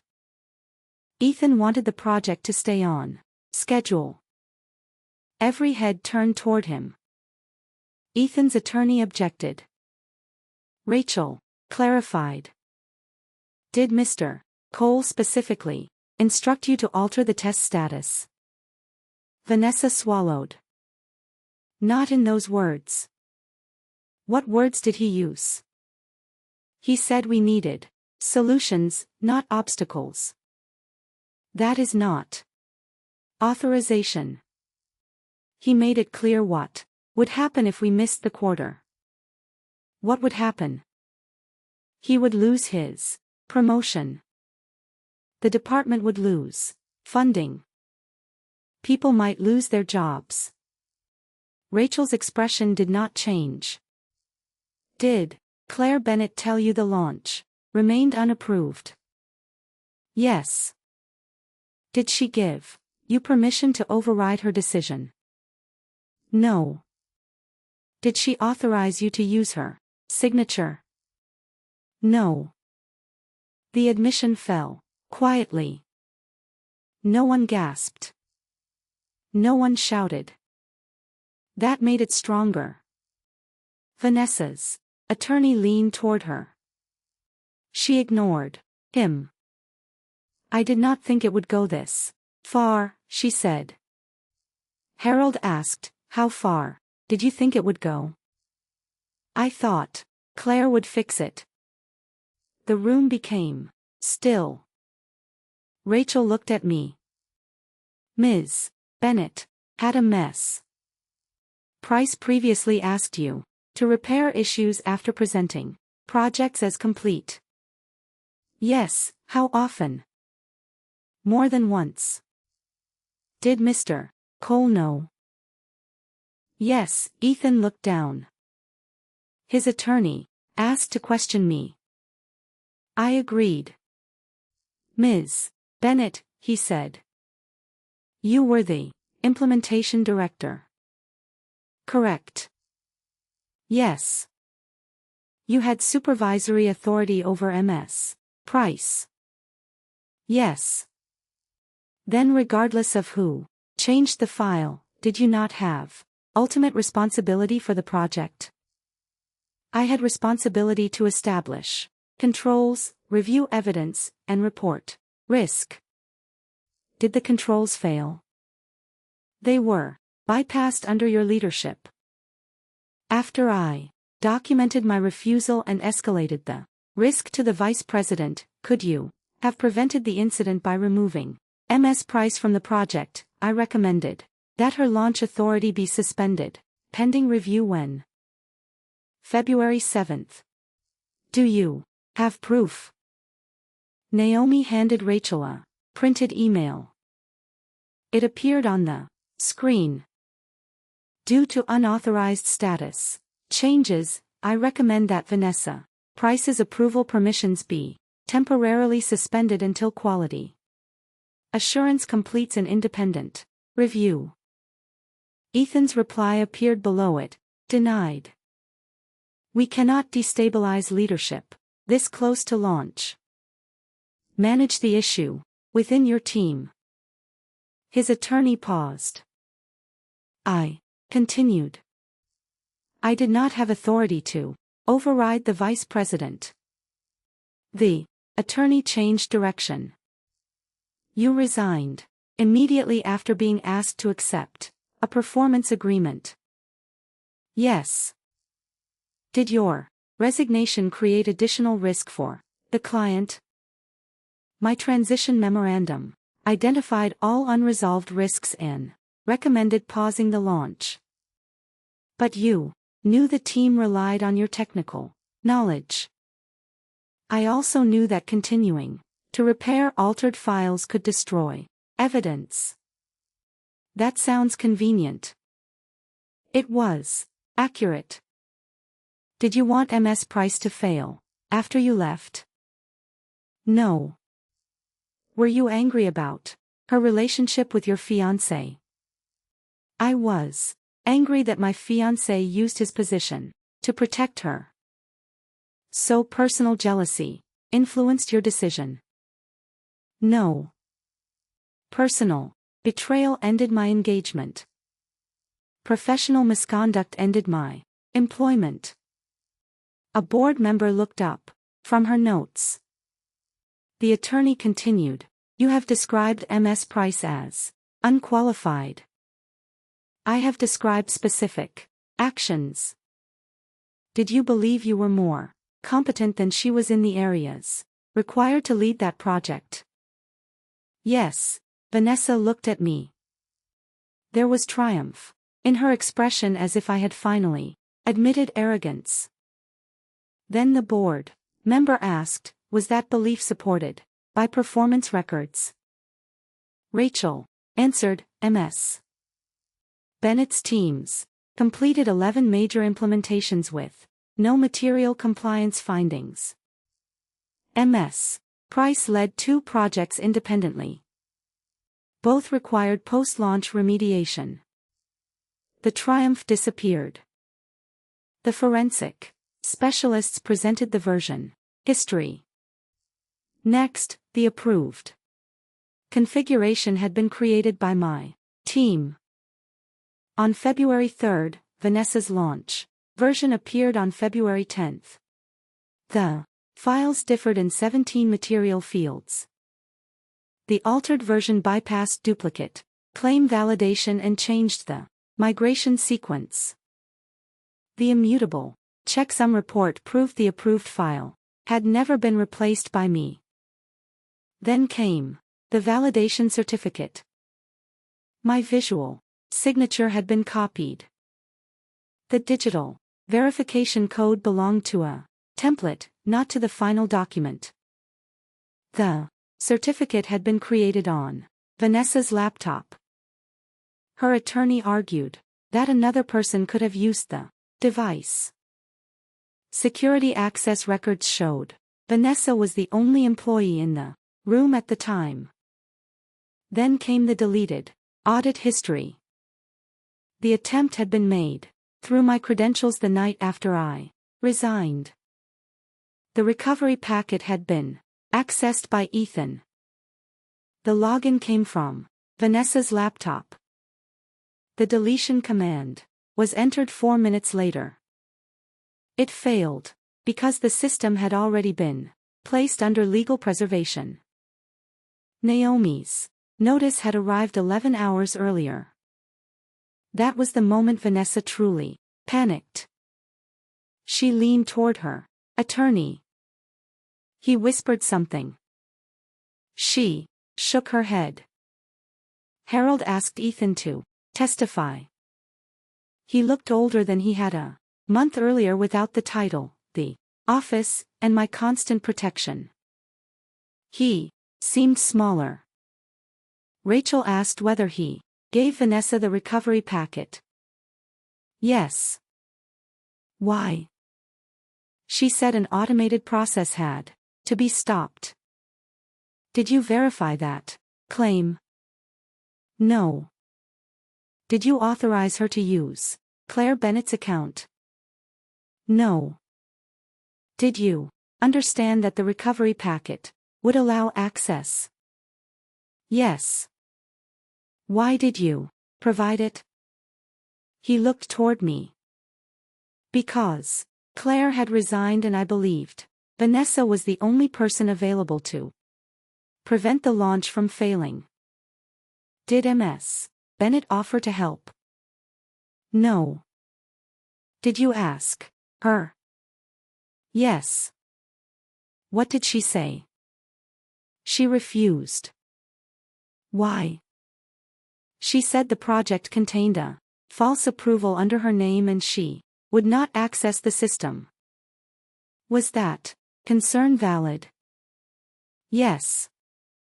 Did you tell investigators that Ms. Bennett had abandoned the client out of anger? Yes. Do you still believe that? He hesitated. No. The answer hurt more than I expected. Not because I wanted him to continue lying. Because he could finally admit the truth only after the evidence made denial dangerous. Rachel displayed his message to me. You need to come back upstairs before you make this worse. Then if the board needs a clean accountability statement, accept the supervision finding. We can revisit it after launch. Do this for us. Why did you ask Ms. Bennett to accept responsibility? Rachel asked. I thought we needed stability. Whose stability? The project's. Did assigning blame to an innocent employee create stability? No. Did you know she had refused to approve the launch? Yes. Did you know she had recommended suspending Ms. Price's authority? Yes. Then why did you lead a disciplinary meeting against Ms. Bennett? He stared at the table. Because if Claire accepted the supervision finding, the board would not investigate Vanessa before launch. And why did that matter? Because an investigation would have delayed the project. Would it also have affected your promotion? Yes. Was that a consideration? His attorney advised him not to answer. Ethan looked at me again. Yes. He said, I felt the last piece of hope die. Not love, hope the small, humiliating hope that there had been some hidden reason making his betrayal less deliberate. There was none he had known. He had calculated he had chosen. Vanessa began speaking before Rachel asked another question. He told me Claire would handle it. Her attorney tried to stop her. She kept going. He said she always calmed down. He said once the launch was safe, he would fix things with her. Ethan turned toward her. That is not what I said. You said she would never leave you. The room seemed to narrow. Vanessa's voice shook. You said she cared too much about the company. You said she had spent 6 years building your life and would not throw it away over one project. Ethan's face went pale. I remembered the conference room, the disbelief in his eyes when I placed down my resignation. He truly had not believed I could leave. My loyalty had not inspired gratitude. It had created confidence that I could be exploited without consequence. Harold called a short recess. Naomi and I waited in a smaller room. I stood near the window. Are you all right? She asked. No. Do you want to stop? No. You have already established what happened. I want the official record corrected. It will be. I need to hear them say it. She nodded. When the hearing resumed, the board announced its preliminary findings. Vanessa had intentionally altered testing records. She had created an unauthorized approval certificate. She had misused another employee's credentials. she had attempted to delete evidence after receiving notice of an investigation. Her employment was terminated for cause, effective immediately. The company would refer the findings to the appropriate professional and legal authorities. Vanessa stared forward. Her attorney spoke quietly to her. She did not cry. Perhaps she had finally understood that tears no longer changed the evidence. Then the board addressed Ethan. He had failed to disclose a material conflict of interest. He had overridden a documented quality recommendation. He had led a retaliatory disciplinary process. He had provided access credentials to an unauthorized employee. He had made misleading statements during the early investigation. His employment was terminated. The promotion he had tried to protect no longer existed. Finally, Harold looked at me. Ms. Bennett. The board finds no evidence that you authorized the altered configuration, approved the Lakeshore launch, withheld company files, sabotaged the implementation, or accessed company systems after your resignation. I did not move, he continued. The board further finds that your documented warnings were accurate and that your resignation memorandum materially assisted the client in preventing an unsafe launch. The chief executive officer spoke next. Sablebridge will issue a formal correction to all parties who received information suggesting you were responsible. We will also provide a written reference confirming your professional standing. Naomi placed a hand lightly against the table. The CEO continued. We would like to discuss reinstatement. No, I said. He paused. We have not presented the terms. I am not interested. You would report directly to the Chief Executive Office. We are prepared to discuss expanded authority, compensation, and responsibility for rebuilding the compliance program. A month earlier, that offer would have sounded like justice, a larger title, more authority, public proof that they needed me. But the company had not protected me when protection required courage. It was willing to value me now, because the cost of losing me had become visible. I appreciate the correction, I said. I will not return. Harold stuttered. Me. May I ask why?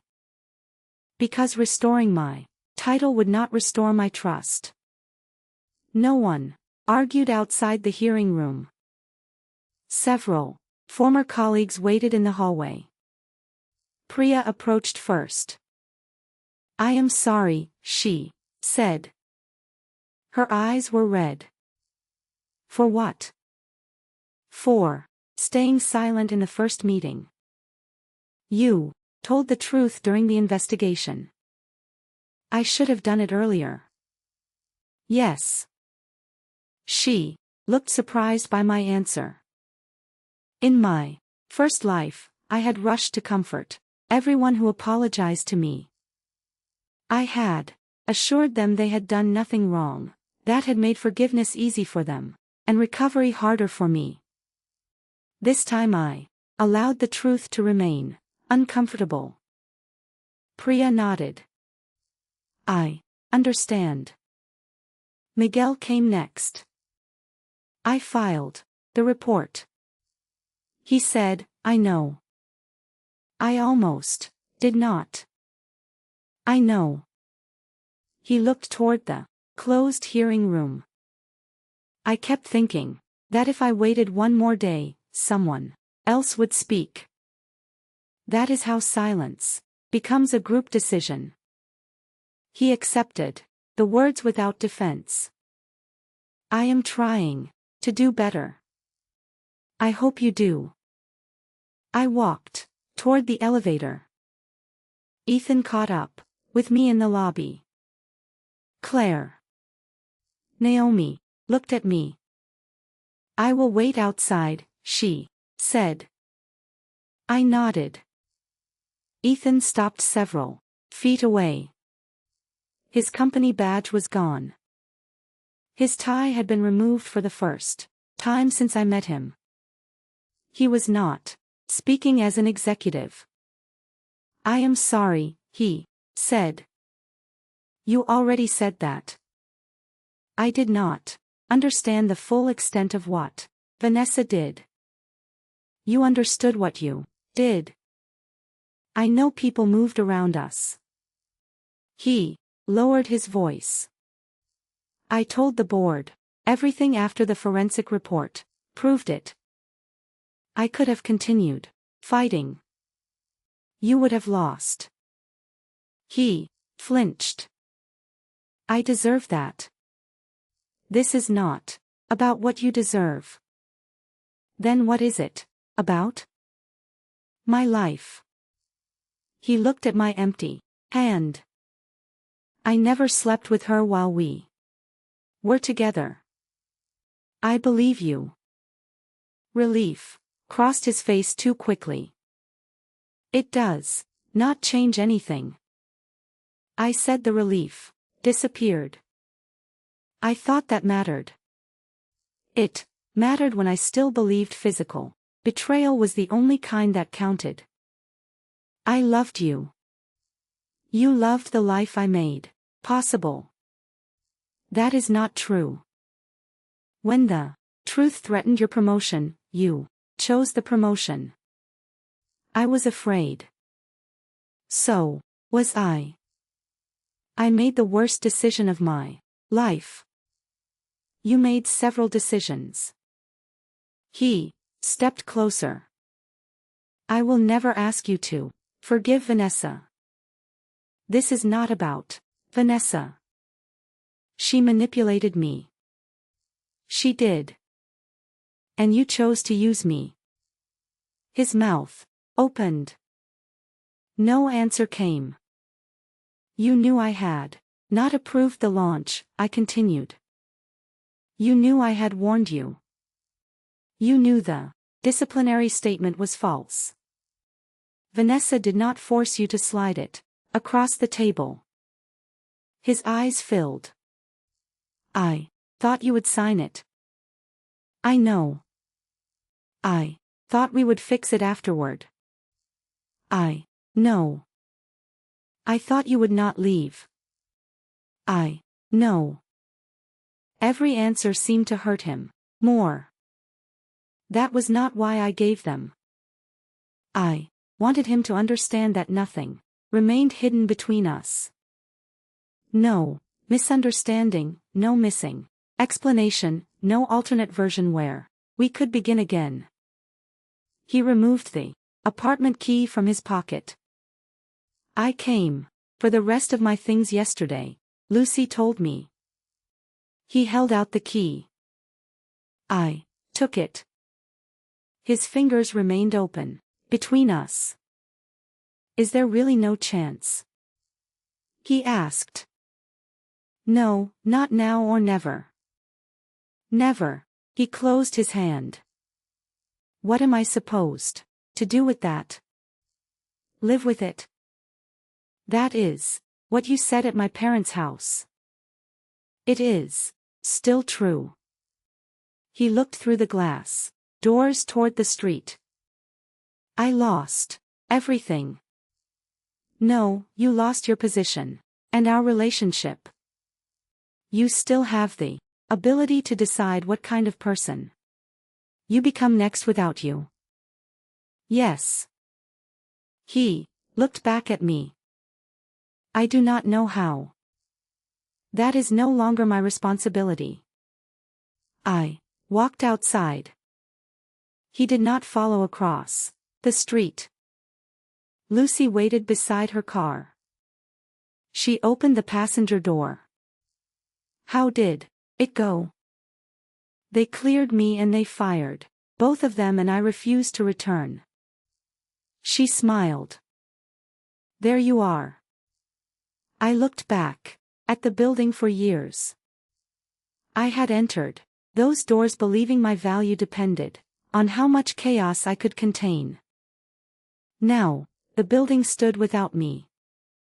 Problems remained. People would repair them. New leaders would be hired. The world continued.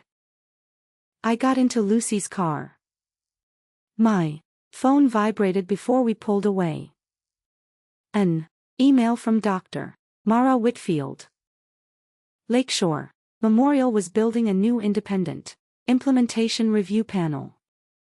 She wanted to know whether I would consider serving as an outside advisor.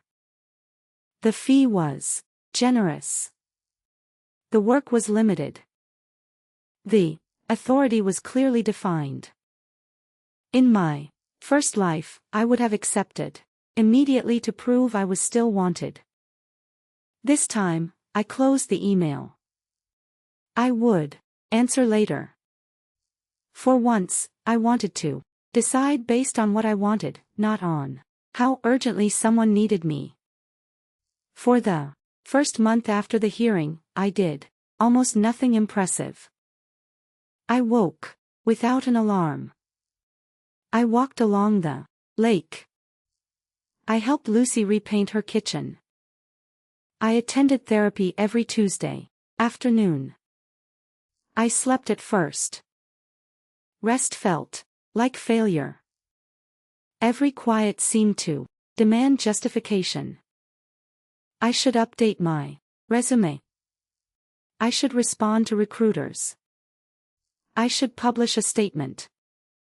I should prove that Sable Bridge had not destroyed me. My therapist, Dr. Helen Morris, asked a simple question. Who are you trying to prove it to? The industry. Who in the industry? I do not know. Ethan, no. Vanessa, no. Your former colleagues? Maybe yourself.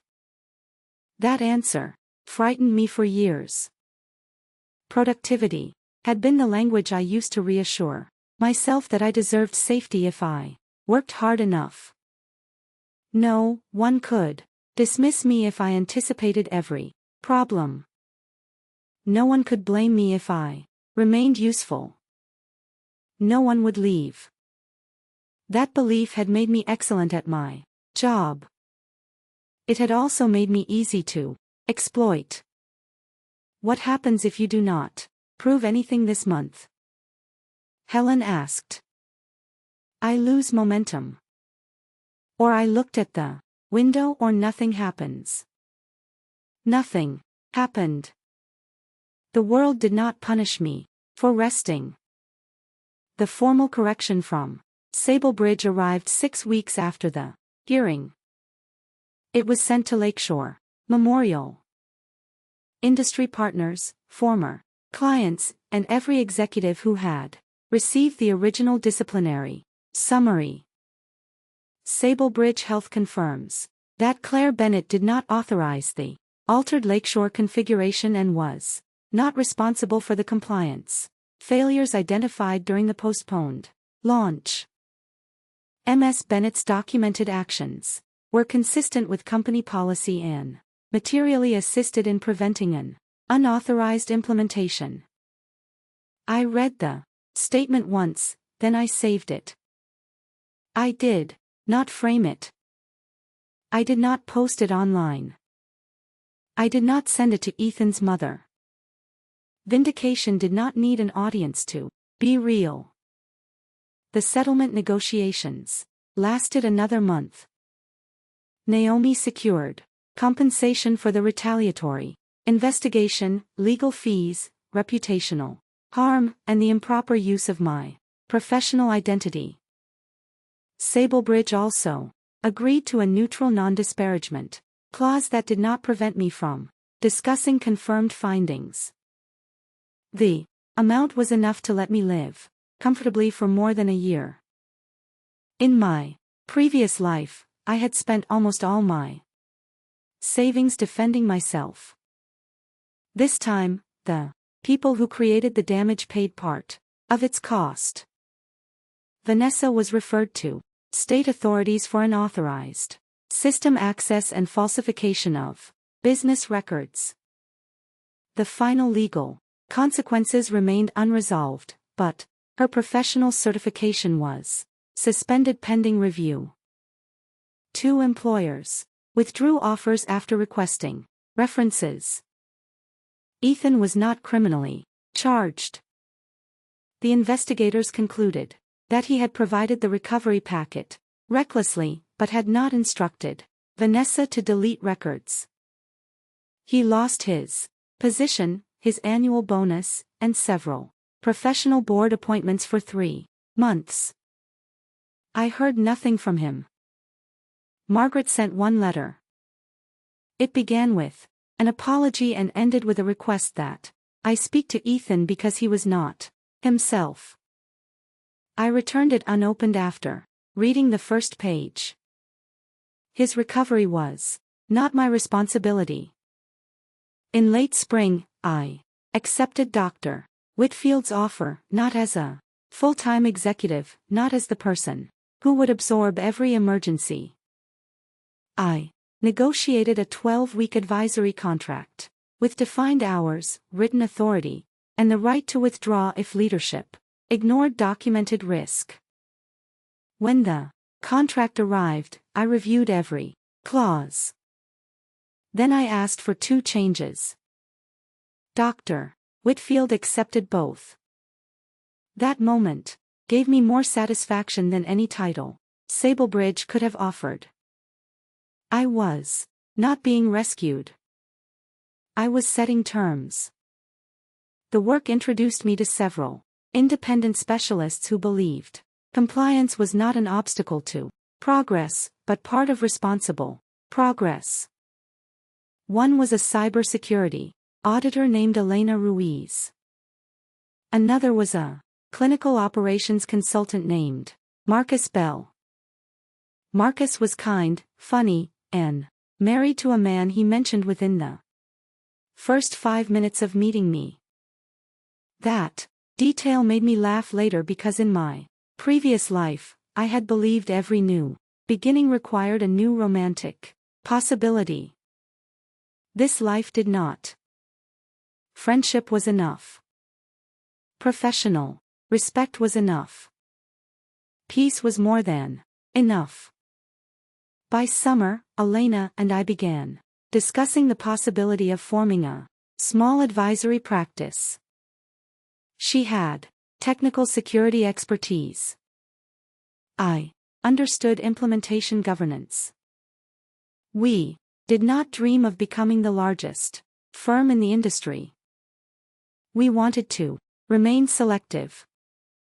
No hidden emergency expectations, no unpaid rescue work, no leaders who treated documented risk as disloyalty. We called the practice Clear Line Advisory. The name came from a phrase I used during our first planning meeting. The line has to remain clear. I said, between urgency and manipulation, between responsibility and sacrifice, between helping and being consumed. We rented 2 rooms in a shared office building near the river. The space had uneven floors, old windows, and a conference table purchased secondhand. It was not impressive. It was ours. On the morning we signed the lease, Lucy brought coffee and a small plant. "Try not to kill it," she said. "I manage complex systems. You once killed a cactus. It was overwatered by Ethan."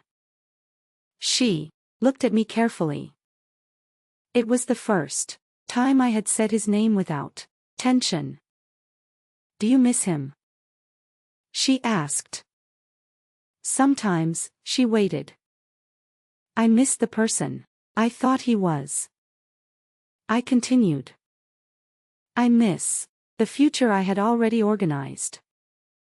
I miss having someone beside me when I came home. That sounds normal. It is. You are not going back. No. She smiled. That also sounds normal now. 3 days later, Ethan emailed. Would you meet me once? No pressure. No request to reconcile. I owe you a complete apology. I stared at the message for several minutes. Then I forwarded it to Helen. Before realizing she was my therapist, not my lawyer, she replied. You are allowed to meet him. You are allowed not to. The useful question is whether the meeting serves your closure or his relief. I thought about it overnight. Then I agreed to 30 minutes in a public coffee shop. Ethan arrived early. He looked different without the tailored suits and carefully managed executive image. He wore a plain blue shirt and dark jeans. There were new lines around his eyes when I sat down. He did not attempt to touch me. Thank you for coming. You have 30 minutes. He nodded. I am not going to ask you to change your mind. Good. I started therapy. I said nothing. I have spent months telling myself Vanessa deceived me. He continued, that explanation made it easier to live with what happened. I waited. She did deceive me. But that is not why I betrayed you. The word betrayed settled between us. I betrayed you because I believed your love was more reliable than her honesty. I looked at him. He continued, I knew you would hate the disciplinary agreement. I knew it was wrong, but I thought you would sign it because you had always protected the team. I told myself I would repair your reputation later. You thought I would survive the damage. Yes. Vanessa, I thought she would collapse if she was investigated. So, you protected the person who appeared weaker. Yes. Even though I was the one being harmed. Yes. His voice broke. I confused your strength with permission. That was the closest anyone had come to naming it. I folded my hands on the table. Why are you telling me this? Because my previous apologies were still attempts to escape responsibility. I kept saying I was pressured, manipulated, afraid, confused. You were all of those things. Yes, and I still chose what I chose.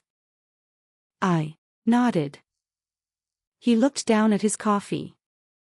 I am sorry I used our future to pressure you. I said nothing. I am sorry I let my mother speak to you as if your career mattered less. Silence. I am sorry I treated your evidence as an obstacle. He swallowed. I am sorry I comforted Vanessa after humiliating you. That one hurt. He saw it.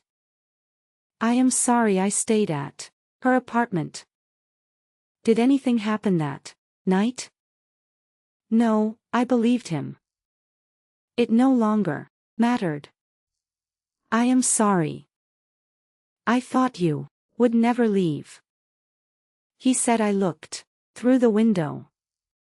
People crossed the street beneath summer sunlight in another life. I had waited desperately for this apology.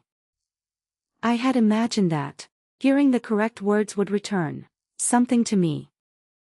It did not restore the engagement. It did not erase the conference room. It did not change the fact that when Ethan had to choose between protecting me and using me, he had chosen use, but the apology did something smaller. It closed the argument. I accept that you are sorry, I said, his eyes lifted. I do not forgive everything yet. I understand. I may never forgive all of it. I understand. Acceptance is not reconciliation.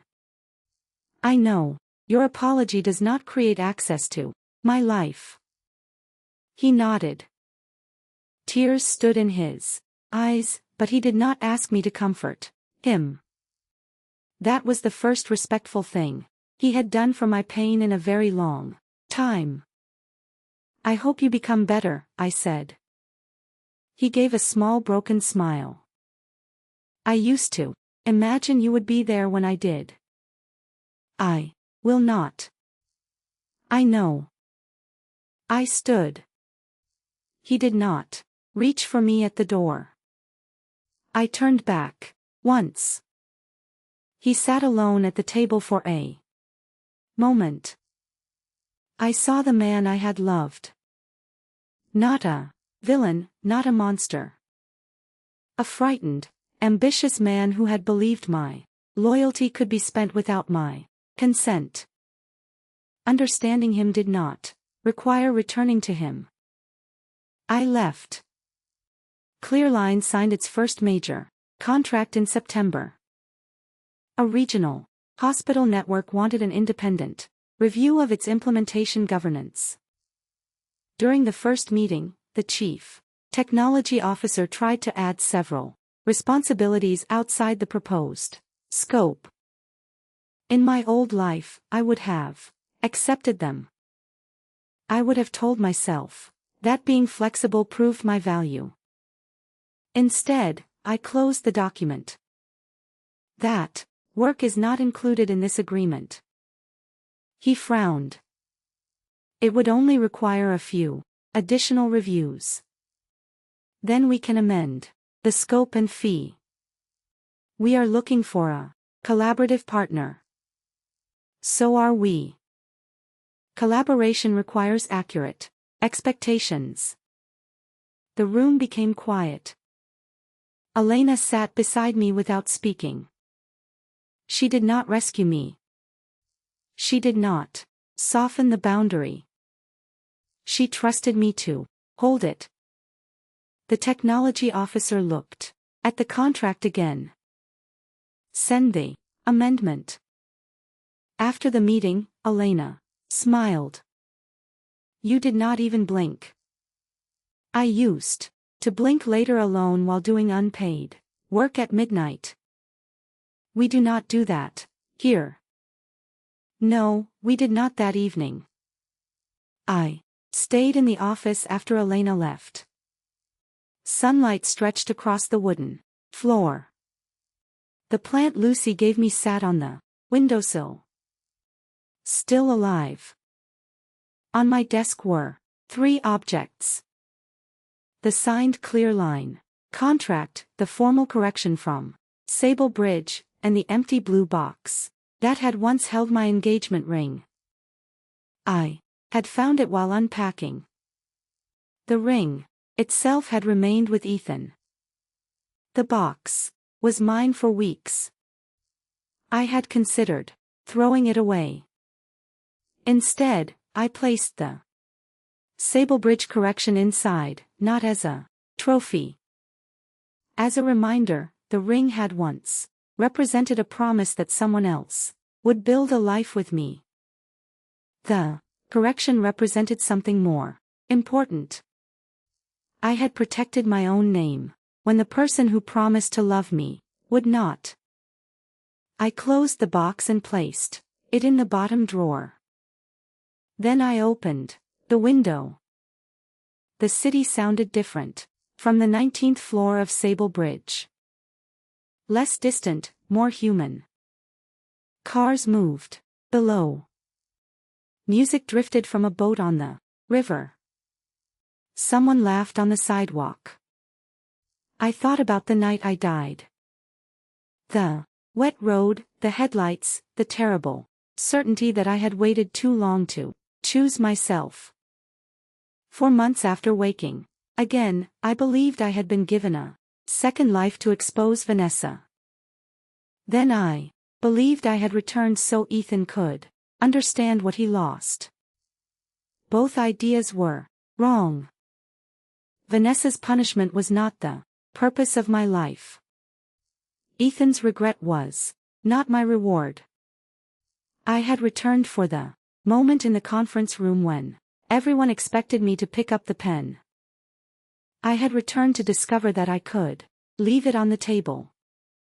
I turned off the office lights, locked the door, and walked toward the elevator. My phone contained no emergency messages. No one was demanding that I repair a crisis before morning. No fiancé was waiting at home to explain why another woman's feelings mattered more than mine. I had dinner plans with Lucy. I had work I respected. I had a home where every key belonged to someone I had chosen to welcome. The elevator doors opened. I stepped inside. This time when the doors closed behind me, I was not escaping the life someone else had ruined. I was going home to the life I had finally made my